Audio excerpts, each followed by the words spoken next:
What if I told you that 3,000 years before scientists like Watson and Crick discovered the double helix, an ancient book already hinted at the secrets of life?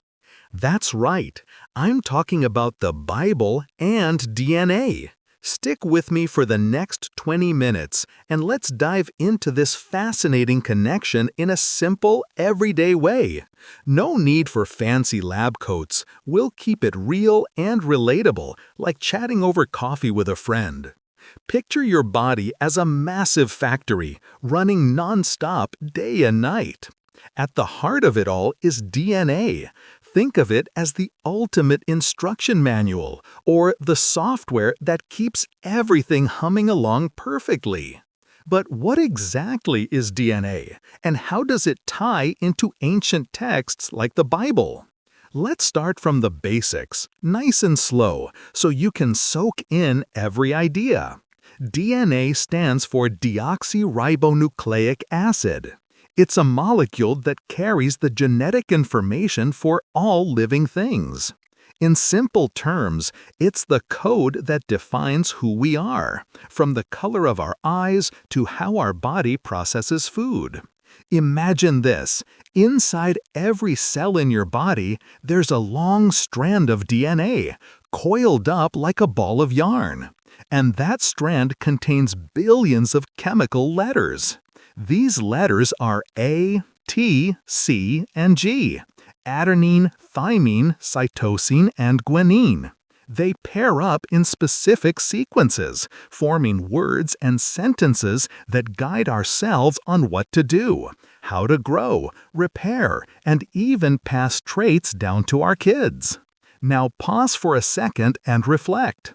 How could something so intricate, so fundamental to life, echo ideas from a book written thousands of years ago? Let's go back to the beginning. In the Bible, the book of Genesis describes creation as something spoken into existence. God says, "Let there be light," and there it is. It's like the universe was commanded by words. Fast forward to modern science. And DNA is essentially a language too, a code written in those 4 letters that speaks life into being. Isn't that mind-blowing? It's as if the ancient writers were giving us a glimpse of biology's blueprint long before microscopes existed. Let's make this personal.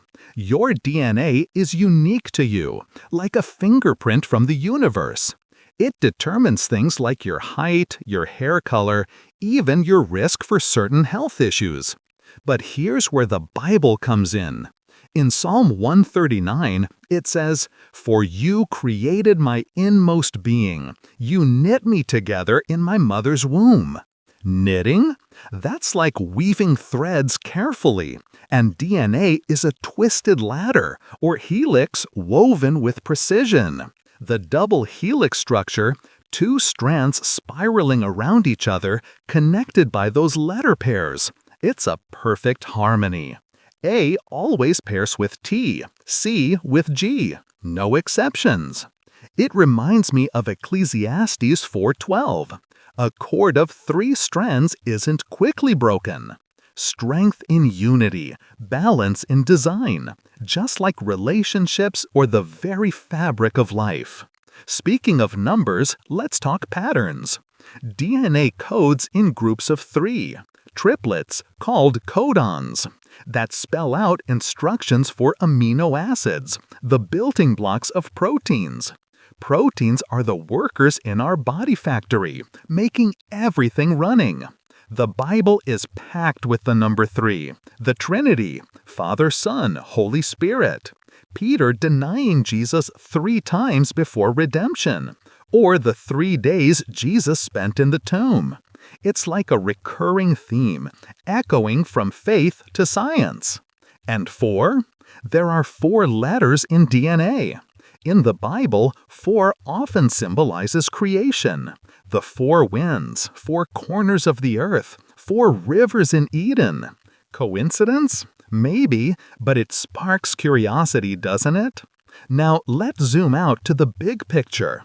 Science tells us DNA replicates itself. It unzips, copies, and creates new strands for new cells, new life. That's how we grow, heal, and reproduce. In Genesis, God commands, "Be fruitful and multiply." It's as if that directive is embedded in our cells, a built-in drive to continue the cycle. And think about ribosomes, tiny factories in our cells that read the DNA code and build proteins. The Bible calls God the builder of everything in Hebrews 3:4. Builder, creator, it's all connected in this grand design.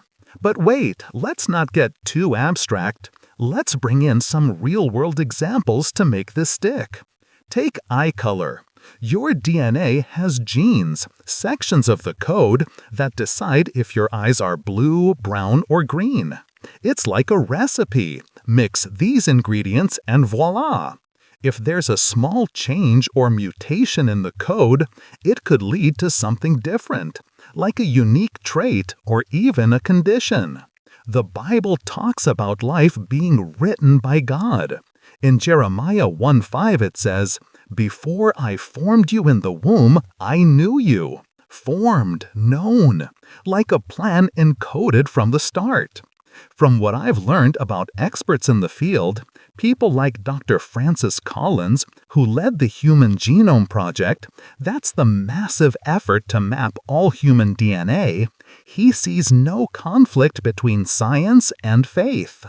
In fact, he wrote a book called The Language of God, where he describes discovering the genome as reading God's instruction book for life.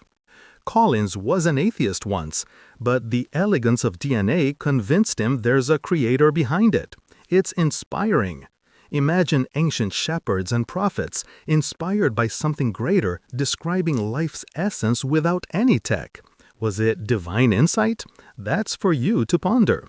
Let's expand on that genome idea. The human genome has about 3 billion base pairs, those ATCG connections.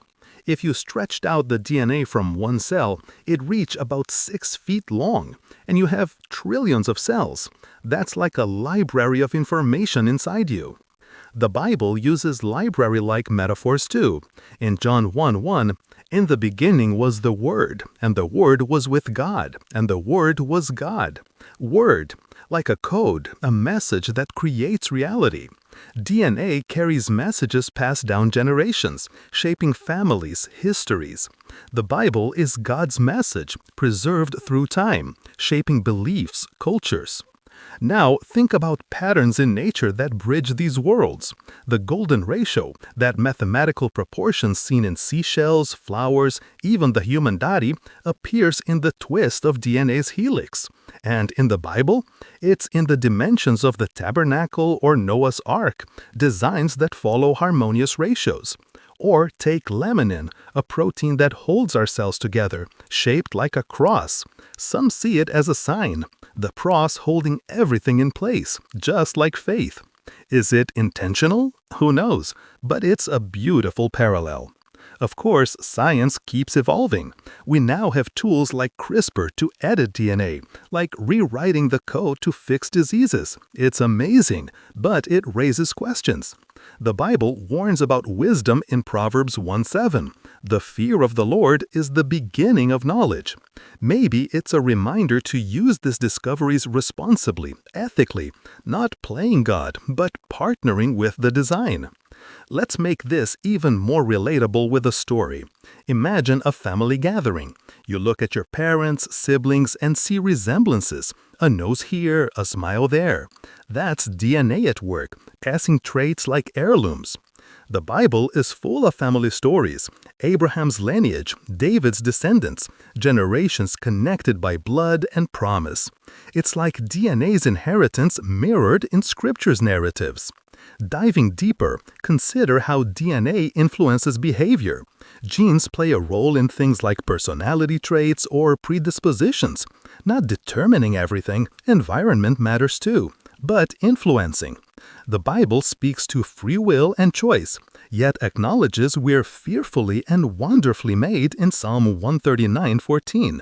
wonderfully complex, with layers science is still uncovering, like epigenetics, how experiences can tag our DNA, affecting future generations without changing the code itself. It's like the sins of the fathers visiting the children, as mentioned in Exodus, but with hope for change through faith. Now, let's explore some historical context. The Bible was compiled over centuries, with Genesis dating back perhaps 3,000 years. DNA wasn't discovered until 1953. Yet, phrases like the breath of life in Genesis 2:7 evoke the spark that animates us. Breath, like the energy that powers cellular processes. Or dust of the ground. We're made of elements like carbon, hydrogen, oxygen, the same stuff in DNA. Experts point out more connections. Take the number 10. DNA's helix turns every 10 base pairs. In the Bible, the 10 Commandments structure moral code. Or 12.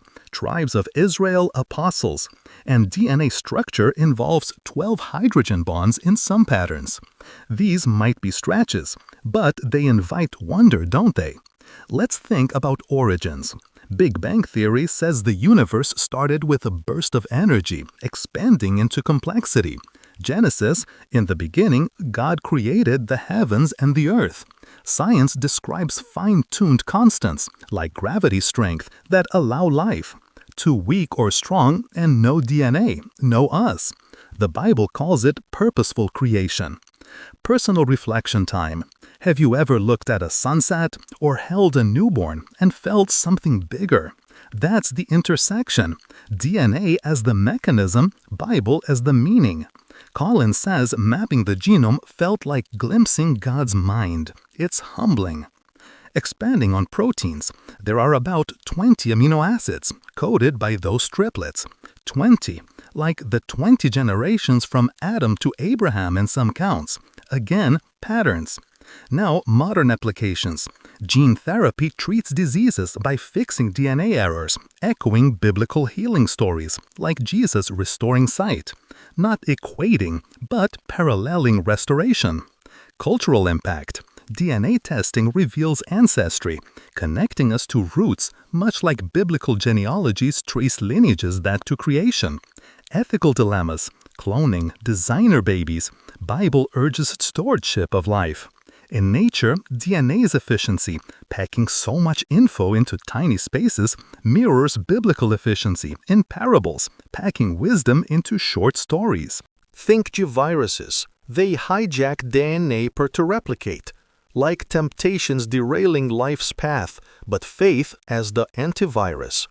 Historical figures.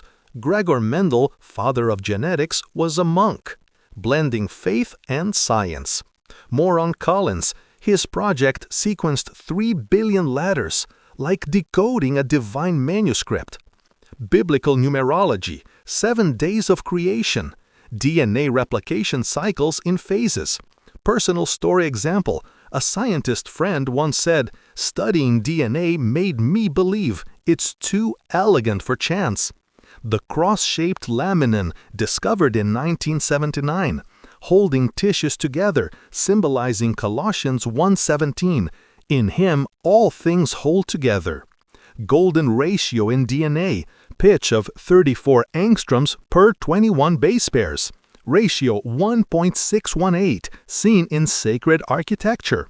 Quantum aspects, some theorize DNA involves quantum effects, echoing biblical mysteries.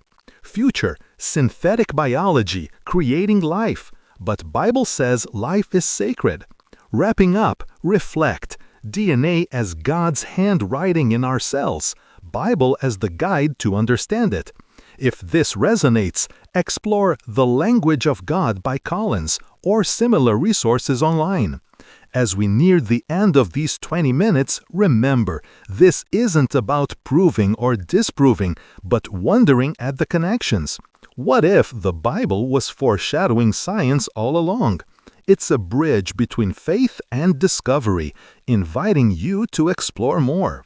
Thank you for joining me on this journey. May it spark curiosity in your heart. God bless you. May this ignite your own path of wonder and understanding.